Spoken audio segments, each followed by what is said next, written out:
wabarakatuh rekan. 26 Desember 2004 di mana Aceh mengalami musibah yang begitu dahsyat, yaitu gempa dan tsunami. Tidak ada yang mengetahui akan terjadinya gempa dan tsunami di Aceh.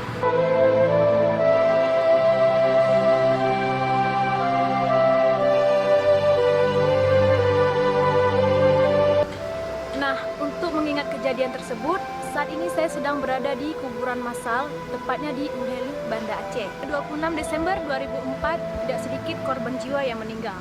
Di sini ada 14.264 jiwa yang disemayamkan di kuburan massal ini.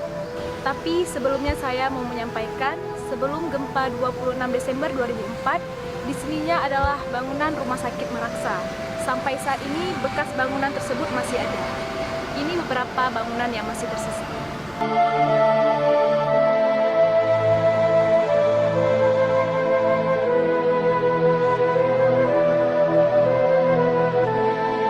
Di kuburan massal Uhelu, antara kuburan anak-anak dan dewasa dipisahkan. Di kiri kanan saya adalah kuburan dewasa dan di depan saya ada kuburan anak-anak.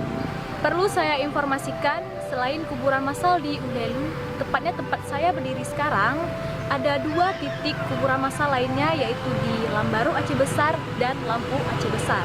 Jadi ada 3 tempat kuburan massal korban tsunami 26 Desember 2004. Nah, rekan-rekan, disinilah dimana begitu banyak saudara-saudara kita yang menjadi korban tsunami 2004 disemayamkan. Mungkin bagi kita yang masih diberikan kesehatan dan dapat beraktivitas, termasuk diri saya sendiri, merupakan Sang Pencipta Allah Subhanahu wa Ta'ala.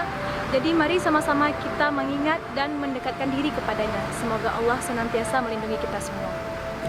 Sekian, Assalamualaikum warahmatullahi wabarakatuh.